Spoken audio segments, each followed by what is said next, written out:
This is our podcast. This is We have a name. We have a name for it. actually our name will be Andrewsy.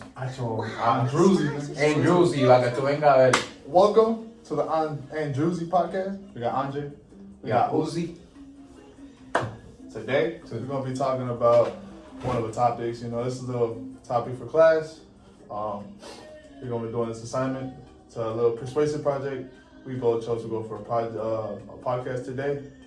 And pretty much one of the topics we're going to be talking about is, should community college be free? And one of the things that I would like to say, pretty much the starting topic should be, I already fucked it up. Community college should be free because it gives every student, no matter their background, a fair chance to succeed without being held back by money. Many students come from low-income families and can't afford tuition books or transportation. By making community college free, we open doors to more people to learn degrees, get better jobs, and build a better life. Education shouldn't be privileged, it should be a right. We have a little video for the introduction. We have a little video that we want to show you guys today. So let me go to the. We have a little music in the background, Hispanics. So the video is from one of the courses I did earlier. It's from. It's one from the sources called PBS. It was published on June 9, 2021, and it's by John King. Let's see. It can be playing.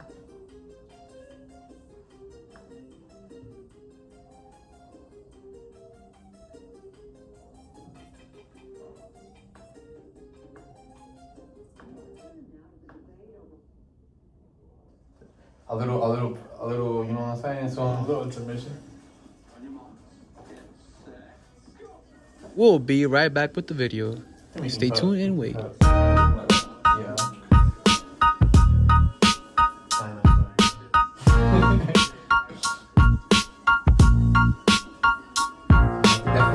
Definitely. I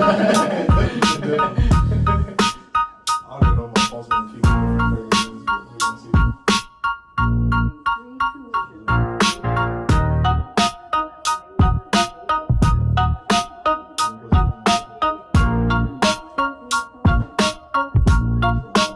There's one way.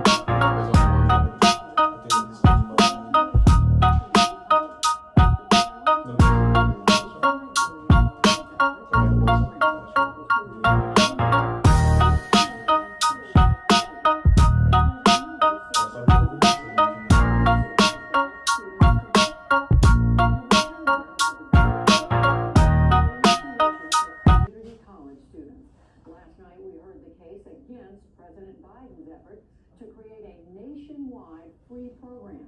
As a reminder, his plan starts with $109 billion to cover full tuition for community college. The plan also includes an $85 billion investment in Pell Grants for students in need. I think we can cut to like the certain parts that he talks good. Like when this is like the graph. We can put this as a graph and then put his versions. And when how he deals with the kind of arguments he gives. I'm joined by John King, the former U.S. Secretary of Education under President Barack Obama and former New York State Education Commissioner. He's now president of the Education Trust. It's an advocacy group working to close opportunity gaps from preschool through college. He also is seeking the Democratic nomination to be Maryland's next governor. John King, welcome back to the NewsHour. Thank you for being here. So you like President Biden's proposal for free community college, free tuition. Why? Well, it's hugely important. You know, if you look at the economic recovery after the 2008 financial crisis, We'll be right back with the video. Stay tuned and wait for us. We'll be right back. Did you see that?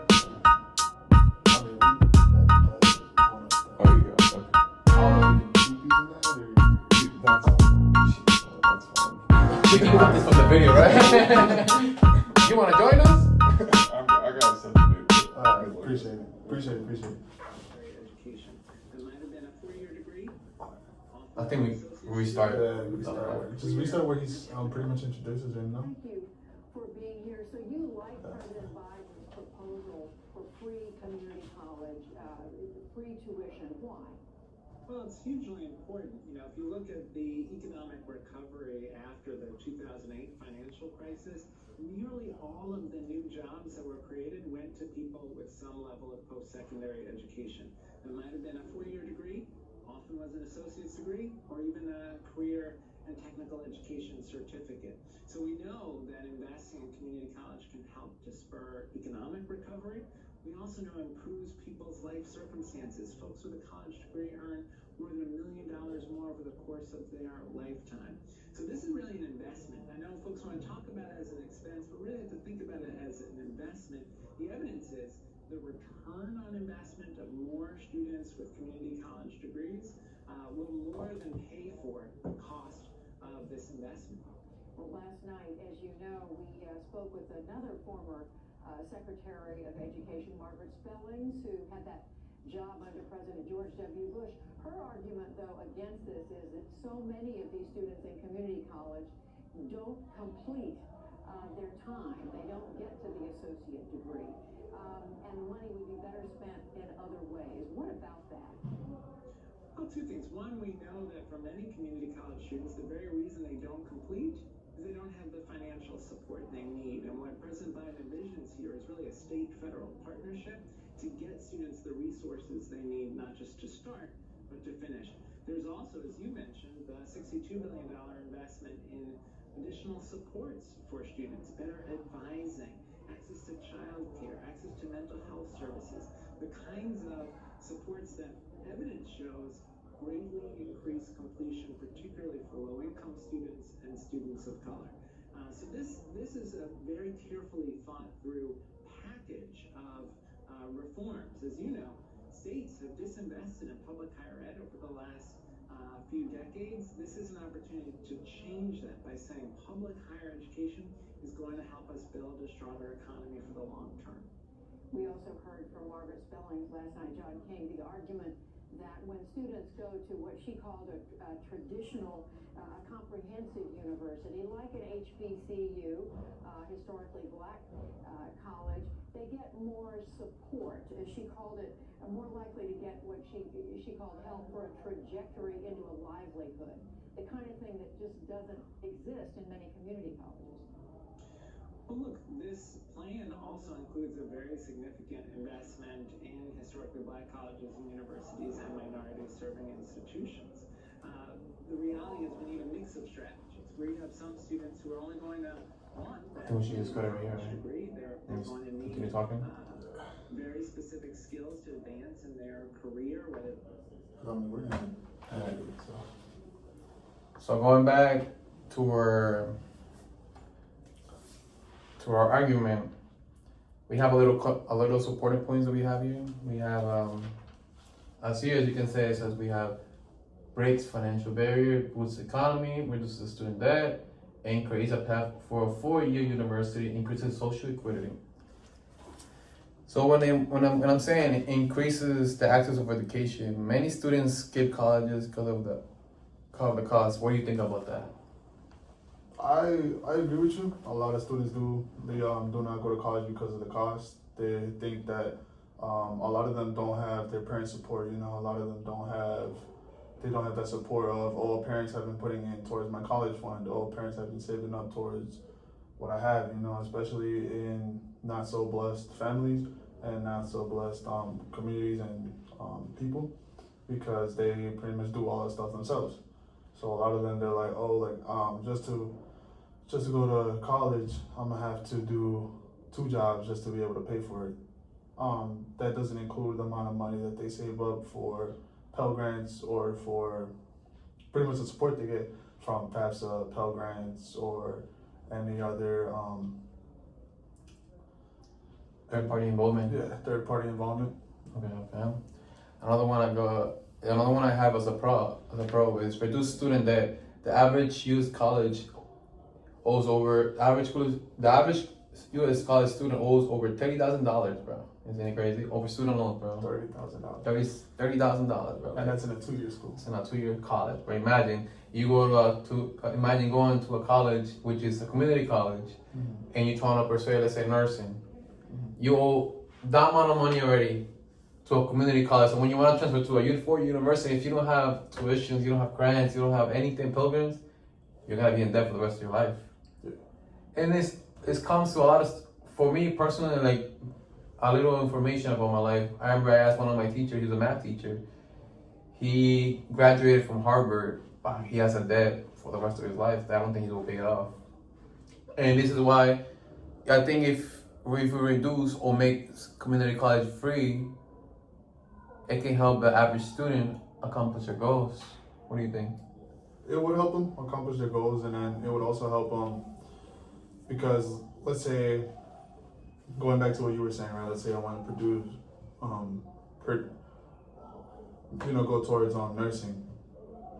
The time that it will take me to be stable would take significantly longer because I got to take in fact that I got to pay that $30,000 debt. So I could be making pretty good money, have my degree, be in nursing, but the thing is, I'm not gonna start making the profit that I would be making immediately because I still have to pay back that $30,000. All right. My third one, it will be strong workforce. Community college offers a lot of jobs, especially nursing, HVAC, which the field is demanding. You can get a job right away. I'm going for HVAC, and I feel like coming here to this community college will help me get in the field right away and pay my debt. Also, like you say, you're going for welding. You're going right away to your field. You don't have to worry about like if the school is free. You don't have to worry about you have to pay back this stuff, back that stuff. Because imagine you go to the field and then you have to be like, oh, damn, I'm dead. So half of your money that you get from your paychecks, even though you start just to get it down, when you work in those kind of fields, you're not gonna start getting paid a lot of money. You're gonna start getting paid like $23, $24, $25 an hour, which increasingly will go higher through your years. So imagine you're already living in an apartment or a house, and you gotta be like, oh, I gotta pay this, and that, and I also gotta pay back to my school. You're gonna be double debt. You're gonna be thinking, oh, I have a family to feed, and now I gotta pay this amount of money to school. It's gonna be crazy. It's just constant payments. Constant payments. Okay, I got also, if the community college is actually free, it will encourage higher education. By community college being free is saving more money and boosting graduation rates in the long term. Which, like, we're going back to the Tennessee topic. I look by going through a bunch of sources. Tennessee is like one of the videos what John King said. It's tempting. Imagine you hear Tennessee. Oh, you have free community college, bro. Wouldn't you want to go to Tennessee, graduate, and then transfer to a fourth university here? Yeah. So it will boost the free community college rates on graduation, and it will eventually help even state universities here or over there get more tuition. Mm-hmm. So when it comes to improves equity, it will help low income students attend community college, which that comes from my perspective. I moved from Rhode Island. It's the smallest state. My colleges over there are over the roof. The tuitions are over the roof, bro. So that's when I made a research about CLC in the reviews that it has online. And the reviews that it has online is pretty good, pretty average. It can be better, obviously. But it was like, for me, it's kind of free. So I made a sacrifice of moving from my state where I left all my friends, my mom, my family to move over here to accomplish this 2-year program and eventually, make money. Because I was working 3 jobs, bro. 3 jobs that wasn't paying enough. I was paying for my car, my first floor apartment, which it was $1,600, bro. My car was a month. Can you believe this, bro? I was paying for my Honda Accord, 2021, bro. I was paying $500 for the car every month, and the insurance of that thing was eating me, bro. Eating me alive, bro. I was like, damn, bro. I got in debt. I'm in pretty much debt right now. So I was looking at a couple colleges over there, but bro, their tuition was too high, bro. Were expensive as crap. So when I moved over, I didn't move over. I called my dad lives over here, so I called him. I'm like, hey, yo, can this community college over there is free? Well, free from my perspective and my tuition. I'm gonna make the move over here, graduate, and eventually go into the field that I want to work in. So that's a little bit of my personal information, because it's like it helps students that really want it go to community college. It helps you. It's like it helps those students that pretty much have in their mind, like, what if I pay all this money and then it doesn't work out? What if I pay all this money and then I notice that it's not for me? What money did I put into it? Why am I in debt, even though it didn't work out? So it gives those kids like a chance for them to be able to be like, all right, I'll take that risk. Because then at the end of the day, I guess you can say this isn't really realistic, but at the end of the day, in life, once you take that risk, it always comes with a reward. And that would be one of the rewards that would come with it. If you take the risk of coming to school, even if it's free, then you'll get that reward. If you really try, you get that reward of, oh, I did it. I completed my school. Right, bro. Another one, my 6th point is it increases enrollment and retention. The states of Tennessee saw an enrollment increase after offering free community college, bro. Isn't it crazy? After, because like I'm telling you, it's a tempting opportunity. You go over there for free. You're in school for free. A lot of students in this economy right now these days, they'll be like, oh, college is expensive, bro. You shouldn't go there. Oh, what if college is expensive? You go there, you don't like what you're doing. You're gonna be in trouble with that. Yeah. So if imagine increases in enrollments, what the things that we can do for this state, Illinois. Yes. And then I'll agree with that. If it increased enrollment, did it increase graduation as well? Did that? Much. Yeah.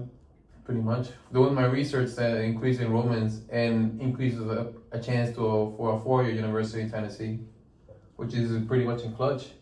As if Tennessee can do it, Illinois can do it. Like we did a research on saying that Chicago is the 3rd big city in the States.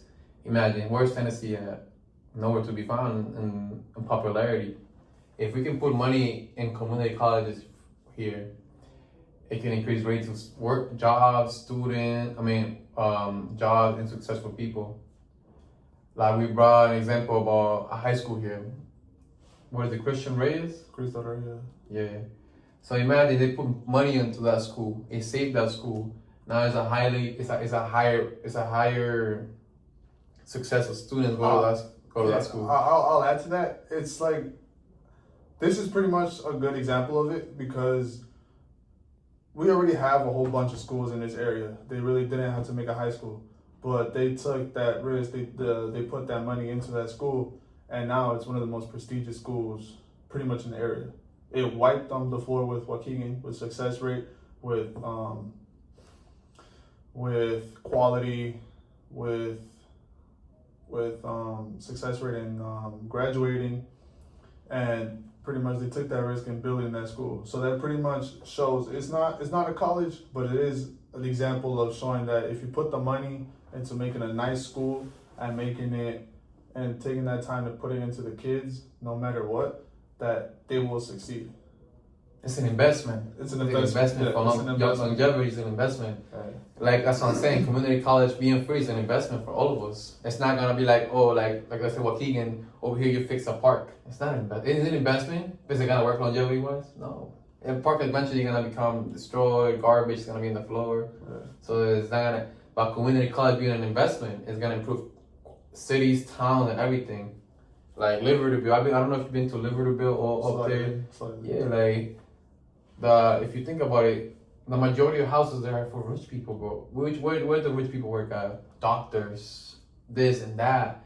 In our communities, we are like little houses or messed up apartments because we would choose to stay like without education. One thing, we can't afford education, or we don't choose to go to education. And for me, I think personally, I will put my time, my investment into education, get a good job, get a good career, and probably move out and help each other, help our Latino community, and show them, hey, if we can do it, you can do it as well. Yeah, and then I'll add to that too. take Waukegan for example. If we take time to invest into a good college for Waukegan students, it will be that investment. Let's say, because people say, oh, it'll raise taxes, oh, it'll raise this. But if we take that time to give the lesser people of Waukegan the chance, then they will come back to the community once they get their jobs with the more money. That would encourage them to start building the small businesses. That will encourage them to bring back life to Waukegan, because it'll bring the income higher to Waukegan, because it will give the people that don't have a chance, that want a chance, that are hungry, that chance because they won't have to pay for it. They'll give them that chance, and then they'll give back to the community, because then they'll be like, oh, I went for barber school. I'm not sure what the actual term is for it, but I went for barber. Oh, I went to be a little dentist. That will encourage more people to bring more businesses into Waukegan. Like, oh, I did this. I know I'm gonna do good in my barber shop. That will encourage them to open up a barber shop. That will encourage them to open up a dentist, a dentist clinic, and then that would then back and forth back to the taxes. It will bring the money back to the community. So then it will create that higher community, because it will create that more people with the jobs, more people with the experience, more people with the money back into Waukegan. So then that will give back to the community, give back to the state, give back to the city of Waukegan, making it have that more money, making it have that more business. So it'll boost the economy. Yeah, it'll boost the economy, and it'll boost what's the word I'm looking for? It'll very much it'll boost the economy, and it will boost pretty much the economy. Yeah, I feel like when it comes to a four-year university, I think community college being free, for me, a lot of personal info. I remember one of my friends says, I'm gonna go to community college, save money, and then join a four-year university for what I wanna do. Which is, for me, it's the smarter way. Mm-hmm. And imagine that goes to every student.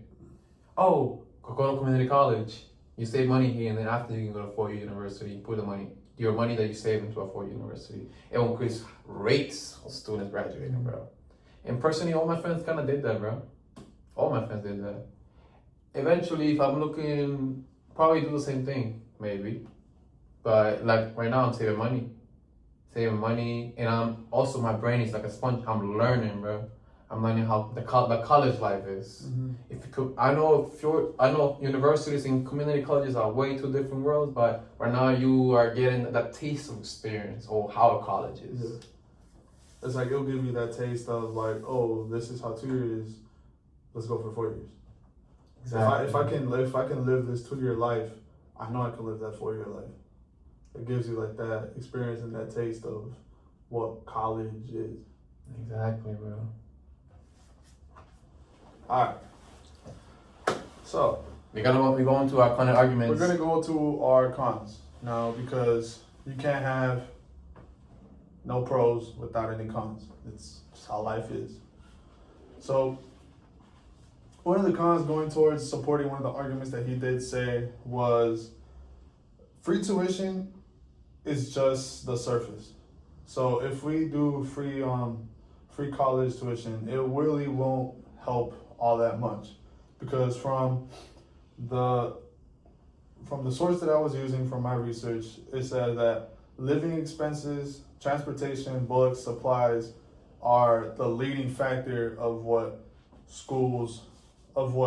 pretty much students waste all their money on. Tuition is just 20% of what the students pay for when they go to community college. So pretty much getting rid of that 20% will still leave the students with the 80%. So it really wouldn't do that much. It says that students with free tuition and grants, 2/3 of them still graduate with debt. Low income students, the 2/3 of the low income students with debt are nearly 20% of them borrow $30,000 or more. This shows that students borrow for living, not tuition. So this pretty much says that getting rid of free tuition would pretty much not do anything. It would help them, but they really wouldn't get rid of most of the expenses, because that shows 20% still borrow $30,000. So that still puts a lot of the students in debt. So it really wouldn't get them out of the debt. Well, I think, like, we're going back to the topic. I think if community college is free, you can save hella money on it. Save hella money and put your money on the other things like transportation. You said the buses, or you having your own car, gas. You'll be able to save more money because you won't be thinking, oh, I gotta pay for my college, I gotta pay for books. What if school makes it free? So you will focus on what obtaining what you want. You wouldn't be like, oh, this and that, money for this, money for that. Because another example for me personally, I pay for my own apartment, I pay for my gas, I pay for food. So college kind of being a little free for me. Now, not everything in this world is not free. So I don't think it's free for me. But it takes a big portion of my worries. Oh, I gotta pay college this, I gotta pay college that, because I'm focusing on attending to school, focus on what I want, paying for the small things, gas, food, or whatever, and being here, being able to learn, absorb everything, and put it maybe from my field. So I think it can come in two different ways. Yeah. And then another thing I would say was also, you did mention that it would encourage a lot of more students to attend the college. That would also be a problem because it would create the overcrowding of the college. Like with free tuition, you would need to hire more teachers, you would need to hire more staff, and you would pretty much hire more staff to compensate for the amount of students. That's a good one, but what if, when this comes with planning, bro, imagine planning before, because once school is free, people are gonna be like, okay, it's free. So you have this amount of time to hire more teachers. And if you think about our school, we're lacking on teachers. We're usually hiring, like the coaches for the sports team, they really just rehired this one coach, but they were without a coach for like a year, bro. They had a baseball coach. They didn't have a real soccer coach. I feel like us knowing ahead that school is free, they can really hire more teachers, which brings more money into the school. Or better teachers, better stuff. Will be the student. It's gonna be more attractive for the student. Because what's the name of that website that you can do comments on your teacher? Rate my professor. Imagine that. I've seen a lot of students have subs. They don't even have their real professors on the class. Because we don't have enough. We don't have enough teachers. Yeah. So I feel like it can overcrowd, but it can bring more open jobs for teachers to be like, oh. Yeah. This school, I need to go to this school, I work for this school. And then another thing I would add to that is, let's say we do get more teachers, but the thing is, we're gonna have bigger classrooms. So how would you feel, you say you want it free, right? You want more people to join. How would you feel in, let's say, our personal example, we have, how many kids we have in our class? Like 8? Yeah. Maybe around there, we have 8. Now imagine if we were, and we have 8, right? Yeah. And the teacher goes in, she talks to every single student because we're a small class. So we get that one-on-one time. If there was more students in that classroom, would you really get that one-on-one time with the teacher? Would you really get that good support? Would you really get that good? Because the teacher, she takes like 5 minutes with each student because she has the time to do it. Now imagine if we had 20, 25 kids in our classroom. That's the average classroom size. Full classrooms. You really think that in 3 hours, with doing everything we're doing, with the teacher having to move on to the next topic, do you really think that she's gonna have that much time, and you really think you're gonna get that support for you to really much with the teacher during that class period? If you think about it, I'm gonna bring a little topic from high school. My high school had good money, and it was a public free school. Mm-hmm. We had always a teacher and an assistant teacher. So the teacher will explain everything, and the assistant teacher will walk around explaining everything. So I think, like I'm telling you, open jobs, assistant teacher. You can be there explaining what the teacher is doing. What the teacher is doing, like the majority of class, the assistant teacher is moving around with students. Okay, and then I know I'm supposed to be doing cons, but I'm gonna add to that. That would also be then another opportunity that shows that for the students that want to learn how to be a teacher, they will get those jobs, they will get those places to be with the actual teachers, and they will get that in-field and that actual hands-on experience with being a teacher, because they're not being a teacher, but they are being a teacher because they're being an assistant teacher. So that will give them that experience of, how to talk to the kids. And then let's be honest, if you can go into a college classroom and be able to touch those kids and be able to connect with those kids who are already grown and matured, you will find it easy for you to be able to talk to any other kids because you will have that experience. You will have that in-field experience. So then, like I said, I know I'm supposed to be doing cons, but that's a pretty good topic that you brought up. That will then give the opportunity to those students wanting to learn how to be assistant teachers to then go into that, get that in-field experience. So that would be a pretty good point too. You're right. But another thing that I will add for one of the cons, going back to what you were saying, the investing the time. Another thing would be the quality of the school. Free tuition will add more enrollment with all kinds of students. This could affect the college by getting more underprepared students. This in turn has the possibility to damage the school, causing bad grades and higher dropout rates, because then it would encourage more students who aren't really ready to go to school. They aren't fully prepared, or they don't really know what they're going to do, or they don't know if college is for them. That will encourage them to then go to be like, oh, it's free, so why not do it? It's free, so I'm just going to do it. Pretty much taking advantage of it. So then they would go in there and they would be like, oh, this shit ain't for me. Why am I here? I don't need this. I could just go work. This isn't for me. Why do I want to keep doing homework even though I graduated? I've done 12 years of homework. Why do I want to do another 2 years of homework? Why do I want to do another 4, 6, 8 years of homework and learning and doing this? So then that in turn would create a higher dropout rate. And then this in turn goes hand in hand with reputation. So that could also damage the school. Like let's say COC, right? They just start taking any kid in, boom, boom, boom, boom, boom.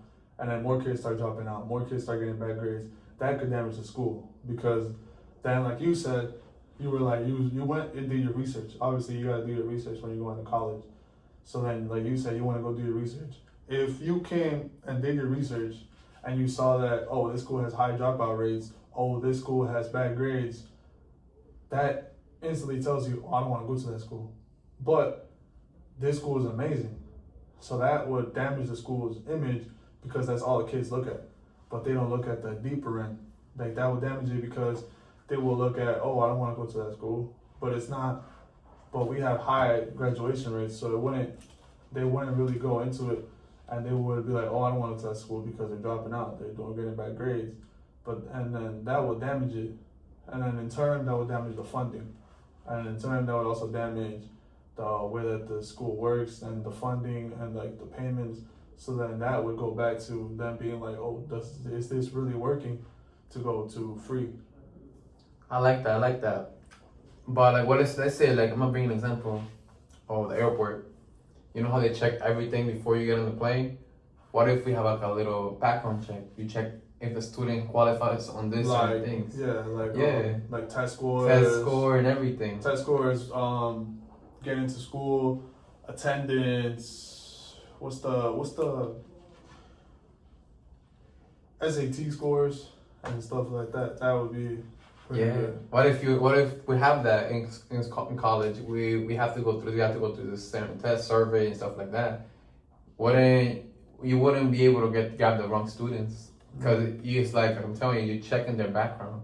You're checking if they have good SAT scores, their GPA. Remember, the GPA is a big important thing in college. If you don't have a higher GPA, you can't go to the best colleges, bro. Yeah, no. Like Harvard, I think you have to have like a 4 something to like go to Harvard. 4 something. Or like 4 is minimum. I know you can't have anything lower than a 4. Exactly, just for Harvard University, bro. You think a success of Harvard, bro, is crazy.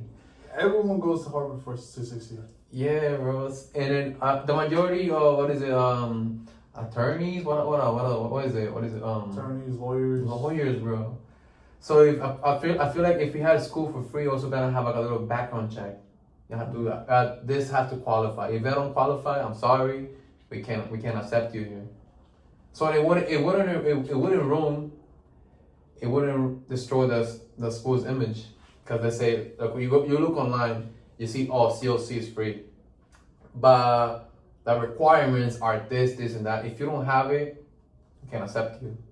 So it will really ruin it. So do it free, but with requirements. With requirements. Okay, I like that.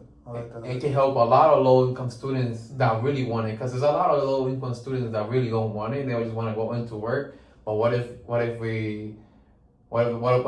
the ones that really want it but I can't afford it? Oh, this and that. Hey, I have a higher GPA. Why don't I just apply to the school? Show every day my grades, good grades, and everything, man. So it really goes both ways. But if we have that one background check and everything, it will get rid of getting the kids that just want to take advantage. yes, pretty much. So that was a good kind of argument, bro. So we also so this was our podcast. We were talking about how, like we said, community college should be free. And then I also want to add too, before we close it out, there is multiple ways that we can fix the payment and the amount that you have to pay and pretty much the tuition rates without just causing free tuition. Instead of investing all that money just to get rid of the tuition, there's also ways we can add that money that we would put in for free tuition into the Pell Grants, because the Pell Grants don't just go towards tuition, they go towards everything. And that would also support like my argument that I said that a lot of the students, like 20% is just tuition. So if we invest that money, that 20% money that we were gonna invest into tuition into the Pell Grants, then that would feed into the transportation cost, that would feed into the living cost, that would feed into the food cost, that would feed into the travel costs, the living costs, expenses, and food, the books, and all that stuff with the Pell Grant. Because Pell Grant is pretty much everything in general that's included into the college life. So that would be one of those solutions that we could also use. Another solution that I did while doing my research was adding more money, making the debt payments more affordable towards their situations, pretty much. So let's say in my household I had a yearly income of $30,000, but since my debt payments are set for a household that has $60,000, it's pretty much unrealistic to do those type of payments. So another way we can do it is creating the payment plans based on their situation. So lowering let's say I got a house of $30,000, lowering my payment plan towards my situation. That would also help on making it more realistic for them to make their plans, more realistic for them to actually make their payments, and more realistic for them to actually make their payments on time and encourage them to make their payments because they know that plan is set for them, not making the plan that they have just for the general wealth and income. Because then that would mess a lot of people over, because then that would be like, damn, I have to make this payment, but it's a lot, so I have to take out from what I have. Like, let's say I wanted to take my kids to do a little fun activity. I really can't do it because my payment is so high.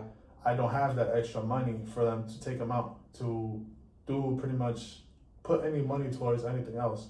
So if we lower that plan based on every single person's situation, that would encourage a lot more people to actually make those payments and actually create that, pretty much make those plans and create those payments and pay back their debt with how they are satisfied, pretty much. So yeah, this is a little podcast from, what was the name of it? Druzy. Druzy. The Druzy podcast. And pretty much we both agree that community college should be free under pretty much certain circumstances, and that there is also many other ways that we can support being free community college, and how community college could help obviously there's cons, obviously there's pros. A lot of the pros do outweigh the cons, because there's a lot of ways around the cons. The cons are just the majority that people say, but people don't really realize how you can work around those cons. Those cons are just things that people say because they don't want to put the time and the effort and the risk into doing free community college, because they don't see the vision. They don't see the vision of the long-term success. The investment. And the investment of what free community college could bring, and pretty much just seeing what community college could bring, because they don't want to make those risks. They don't want to take that possibility. Instead of wasting money on all the stuff. They want to waste money on other stuff, and controversially, you could say that they don't want to take that extra money that they're getting in their pocket to put it towards the next generation, because you got to think about it. The next generation is what's going to keep the world going. So you got to invest into the next generation, and you got to invest into those people for them to actually keep making the world good. You gotta invest into those people because that's the next generation. That's pretty much what keeps the world going. The next generation, the next generation, the next generation, because they're the ones that are gonna be in charge. And creating more jobs. But imagine what happened in 2008. We don't want to go through that no more. Yeah. If we have more jobs, more higher educated people or peers, individuals, we wouldn't have to go through that. Because right now, what's going on right now, the economy is going to raise up, bro. Yeah. Eggs at $8, bro. Not a lot of people can afford it, bro. Yeah. But if you had a good job, a career job, you can afford what? The minimum. Mm-hmm. And you're able to avoid that, so the country wouldn't go to a third world country type of status. Because Mexico's, I don't know if Mexico's a third world country, but I know Yeah, it is. my other side, I'm also Guatemalan, so Guatemala's a third world country, bro. And the money there is not enough. Imagine getting paid $50 for the day, or $30 for the day. You're living, bro. You have to live under a bridge, bro, to be able to afford at least food. Imagine you have a family. The minimum, pretty much the minimum. Yeah. The minimum living, like the minimum just to live, and just go by day. That's why a lot of immigrant parents bring their kids here to be born here and they have the education that they didn't have, the money they didn't have. Yeah, and I'll add to that. That's why a lot of parents are coming over to this country, because America's the land of opportunity. So why aren't we giving those kids the opportunity? Let's live up to the name. Let's live up to the American name. Let's live up to the American dream, and let's create those opportunities. Let's create those opportunities. It's the land of opportunity, so let's create those opportunities. Let's take that risk, because that's what America is known for. Taking the risk, and we always get the reward. So why aren't we doing that anymore? What happened? What happened, America? So this is going back. This is our end. Thank you for joining for us. listening. Thank you for coming to the Andrewsy podcast. This was pretty good. Might see a couple more episodes coming through. May not be these type of topics, maybe a couple other topics, but always going to be little spicy conversations. So thank you for coming. Thank you for joining. Ms. Beth, I hope you like this. I hope it comes through. I hope you like what we talked about. And hope we get an A. Thank you all for coming. It's good. It's been good. Peace out. Peace out.